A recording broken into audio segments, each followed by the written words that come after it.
2009 में जब मैं दीन के कुछ करीब आया तो मेरे जहन में खुद से एक बात आ गई कि जो है ना, दुनिया तो ख़त्म होने वाली है, तो इंसान बस दुनिया में गुजारे के लिए कुछ कर ले और बाकी तो असल इबादत में लग जाए।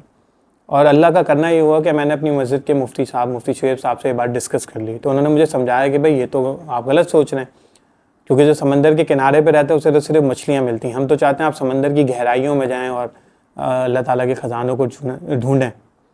तो आप तो अपने कैरियर में बेस्ट बन जाएं, जो भी काम आप करना चाहते हैं। हाँ, आप रहें मुसलमान, आप वहाँ पे अपने अमल से इस्लाम को शो करें, लेकिन आपने अपनी फील्ड में बेस्ट होना है। और मैं समझता हूँ अगर ये एडवाइस मुझे नहीं मिलती तो मैं शायद सब कुछ छोड़ के कोई छोटा मोटा काम कर रहा होता।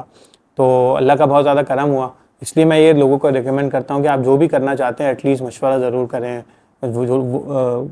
उलमा इकराम को अपनी चीज़ें दिखाएं, अपनी फील्ड के एक्सपर्ट्स को अपनी चीज़ें दिखाएं, ताकि उसमें इम्प्रूवमेंट आ सके।